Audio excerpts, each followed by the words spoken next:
ओम नमः शिवाय। दोस्तों, महाकाल की कृपा आप सबके ऊपर बरसती रहे, इसी कामना के साथ आज का जो वीडियो है वो मैं शुरू कर रही हूँ। दोस्तों, इस चैनल पर आपको मिलेंगे पूजा पाठ, व्रत, त्योहार से संबंधित सारी जानकारी। तो अगर आप लोग पूजा पाठ से जुड़ना चाहते हैं तो इस चैनल को सब्सक्राइब जरूर कर लीजिए। दोस्तों, अभी 18 तारीख को 18 सितंबर को साल 2023 में दिन सोमवार को हरितालिका तीज व्रत या तीजा व्रत जो है वो किया जाएगा। बहुत सारी बहनें हैं जो इस व्रत को करती हैं, बहुत सारे नियम, बहुत सारी जानकारी जो है वो चाहती हैं। तो मैंने बहुत सारे वीडियो जो हैं वो डाल रखे हैं। अगर आपने नहीं देखे हैं तो उन वीडियो को जरूर देखिए, आपको सारी जानकारी जो है वो मिल जाएगी। आज के वीडियो में मैं बात करने वाली हूँ पीरियड्स के कितने दिन बाद पूजा जो है वो करनी चाहिए, या पीरियड्स आ जाता है तो हमें किस प्रकार से पूजा जो है वो करनी चाहिए। आज के वीडियो में बहुत ही डिटेल से बात जो है वो कर रही हूँ, तो आप लोग वीडियो को बगैर स्किप किए हुए पूरा ध्यान से देखिए, ध्यान से सुनिए, ताकि आपको सारी चीजें जो है वो बहुत ही अच्छे से समझ में आ जाए।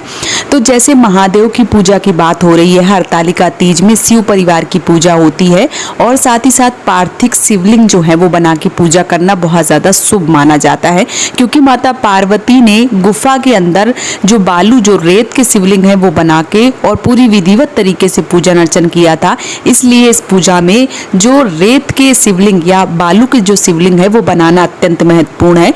लेकिन अभी रेत और बालू के शिवलिंग आप बना ही नहीं पाएंगे, साथ ही साथ बनेंगे तो आप उनको उठा के कहीं दूसरी जगह रख भी नहीं पाएंगे। ऐसे में आप काली मिट्टी में थोड़ी सी बालू मिला के शिवलिंग जो है वो जरूर बनाइए। पार्थिव शिवलिंग की पूजा करने का एक विशेष महत्व जो है वो बताया गया है। अब जो भी माताएं बहनें पीरियड से हैं या जो भी माताएं बहनें जो है वो पूजा करना चाहती हैं, बहुत सारे प्रश्न आते हैं कि दीदी पूजा जो है वो हमें कितने दिन में कर लेनी चाहिए। तो देखिए, जो भी हमारे पुराण हैं, जो भी शास्त्र हैं, उसमें 3 दिन का रजस्वला धर्म है, उसमें 3 दिन का वर्णन किया गया है। लेकिन जब बात महादेव की आती है, जब देव की बात आती है, तब हमें पूजा जो है वो बहुत ज्यादा सोच समझ के करना चाहिए। बहुत सारी बहनें हैं जिनका प्रश्न आ जाता है कि दीदी 3 दिन में हम पूजा कर सकते हैं, 4 दिन में पूजा कर सकते हैं। तो देखिए, कई बार क्या होता है, बहनें बोलती हैं कि दीदी हम पूरे साफ सुथरे हो जाते हैं और पूजा जो है वो हम करें या ना करें। तो परंपरा के अनुसार 3 दिन का रजस्वला धर्म जो है, नारी 3 दिन जो है वो रजस्वला धर्म के कारण से अशुद्ध की अवस्था में रहती है, ऐसा वर्णन किया गया है। लेकिन जब महिलाएं, जो भी माताएं बहनें व्रत करती हैं, पूजा करती हैं, उनको सबको पता है कि जब हम पूजा करते हैं तो हमें 2 बार बाल धुल लेने चाहिए अच्छे से, जो कि एक 3 बार में धुलते हैं, मतलब 3 दिन में पहले बाल, और दूसरे जो बाल हैं वो 5वें दिन धुलते हैं। उसके बाद हमें पूजा अर्चना करनी चाहिए।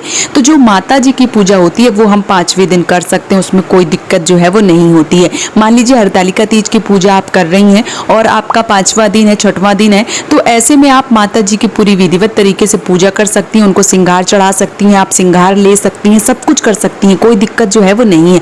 लेकिन महादेव की पूजा जो है वो आपको नहीं करनी चाहिए। महादेव की पूजा जो है वो 7वें दिन करनी चाहिए। 7वें दिन का विधान जो है वो बताया गया है, क्योंकि वो देव हैं, और जो देव होते हैं उनकी पूजा जो है वो 7 दिन से पहले हमें नहीं करनी चाहिए। इसलिए 7 दिन अगर नहीं हुए हैं तो आप महादेव को नहीं छू सकते हैं, आप पार्थिव शिवलिंग को नहीं छू सकते हैं। माता जी की पूजा जो है वो आप विधि पूर्वक कर सकते हैं। अब बहुत सारी बहनें जिनके मन में आएगा कि हम फिर पूजा कैसे करें, किससे करवाएं, तो देखिए, जो हरतालिका तीज की पूजा होती है वो हमेशा समूह में पूजा होती है। लेकिन अभी एकल परिवार हो गए, बहुत सारी बहनें जो हैं वो अलग रहती हैं, किसी भी फ्लैट में रहती हैं। ऐसे में बहुत सारी बहनों को जो आसपास के पड़ोसी वगैरह नहीं मिल पाते हैं, अगर मिल जाते हैं तो बहुत ही अच्छी बात है, आप उनसे पूजा करवा दीजिए। अगर नहीं मिलते हैं तो ऐसे में आप अपने पति से, अपने बच्चों से पूजा जो है वो करवा सकते हैं महादेव की। बाकी माता जी की पूजा जो है वो आप कर सकते हैं, कोई दिक्कत परेशानी जो है वो नहीं है। लेकिन जो बहनें पीरियड से हैं, ऐसी बहनों को दूर से ही प्रणाम करना चाहिए, दूर से ही कथा करनी चाहिए। उनको महादेव के पास अपनी परछाई जो है वो नहीं लानी चाहिए। ऐसे में आप किसी भी अपने, मान लीजिए कि आपके दूर के पास के जो भी रिश्तेदार हैं उनको बुला लीजिए, उनसे पूजा करवाइए, या आपके घर में जो भी बड़े बुजुर्ग, आपके सास, ननद, जेठानी, देवरानी जो भी हैं उनसे पूजा करवा सकते हैं। और लास्ट ऑप्शन, अगर कोई नहीं मिलता है तो आप अपने पति से पूजा जो है वो करवा सकती हैं। इसमें कोई दिक्कत जो है वो नहीं होगी। महादेव की पूजा ना 3 दिन में ना 5 दिन में नहीं होती है। 7वें दिन महादेव की पूजा जो है वो स्त्रियों को करनी चाहिए, इससे पहले पूजा जो है वो नहीं करनी चाहिए। परंपरा के अनुसार यही माना गया है। लेकिन माता जी की पूजा जो है वो आप 5वें दिन कर सकती हैं पूरी विधिवत तरीके से। जो भी माताएं बहनें, मान लीजिए कि जिनका रजस्वला धर्म आ गया है और जिनको लग रहा है ये पहले से तैयारी देखिए उनकी सारी हो चुकी है, उनको लग रहा है कि अब हो सकता है पूजा ना कर पाए, तो ऐसे में आपके जो भी रिश्तेदार हैं उनको बुला सकती हैं और उनसे पूरा सहारा जो है वो पूजा कर ले सकती हैं। आप उनको बता के कि ऐसा कर लीजिए ऐसा कर दे, दूर से आप सारी पूजा जो है वो उनसे करवा सकती हैं अपने नाम की, और स्वयं जो है वो मानस पूजा कर सकती हैं। मन से प्रभु का ध्यान कर सकती हैं, मन से सारी चीजें जो है वो अर्पण कर सकती हैं। बाकी जो हरतालिका तीज व्रत होता है वो जल्दी से नहीं छोड़ा जाता है। मैंने अपनी कई वीडियो में बताया है, 12 साल कम से कम इस व्रत को करना चाहिए, उसके बाद इस व्रत का उद्यापन करना चाहिए। किसी कारणवश आप प्रेग्नेंट हैं या आप पीरियड से आ गए हैं तो आपको किसी न किसी का सहारा लेके पूजा जो है वो जरूर करवानी चाहिए। ये व्रत जो है वो बहुत ज्यादा कठिन है, क्योंकि माता पार्वती ने महादेव को प्राप्त करने के लिए इस व्रत को पूरी विधिवत तरीके से किया था, और उनने बेलपत्र हैं जो वो खाकर उन्होंने व्रत का पारण किया था, बहुत कठिन परिश्रम किया था। तभी इस व्रत में ना पानी पिया जाता है, ना सोया जाता है, ना किसी को दान मतलब पानी देते भी नहीं है और पानी पीते भी नहीं है, क्योंकि किताब के अनुसार जो कथा है उसमें वर्णन किया गया है। मैंने किताब जो है, जो किताब की कथा है वो मैंने आप लोगों के साथ शेयर किया है। अगर आपने नहीं देखा तो उस वीडियो को देखिए, आपको सारी जानकारी जो है वो मिल जाएगी। तो जो सोते हैं ऐसा माना गया है कि अजगरी बनते हैं, जो पानी पीते हैं वो टिटहरी का जन्म लेते हैं, ये सारा चीज जो है वो किताब में वर्णन किया गया है। तो इसी प्रकार से ये जो व्रत होता है, ये पूजा जो है वो बहुत कठिन बताई है।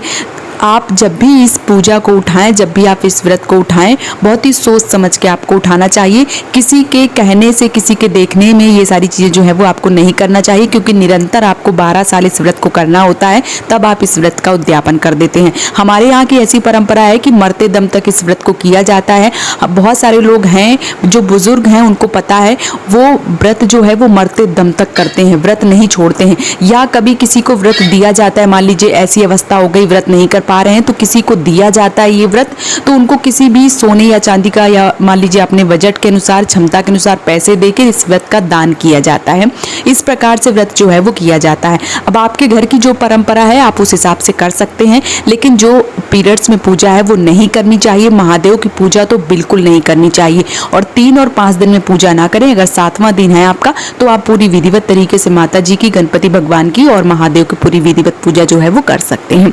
तो उम्मीद करती हूँ कि आज का वीडियो आपको बहुत ही अच्छे से समझ में आ गया होगा, आपको सारी जानकारी जो है वो मिल गई होगी। अगर आपके मन में अभी भी कोई प्रश्न है तो आप मुझे कमेंट में पूछिए, मैं आपके सारे सवालों का जवाब जो है वो वीडियो के माध्यम से जरूर दूंगी। आप सभी माताओं बहनों को हरतालिका तीज व्रत की ढेर सारी शुभकामनाएं। महादेव की कृपा, महादेव का आशीर्वाद आपके परिवार के ऊपर बना रहे, यही कामना करती हूँ। और इसी कामना के साथ आज का जो वीडियो है वो मैं समाप्त कर रही हूँ दोस्तों। जय माता दी।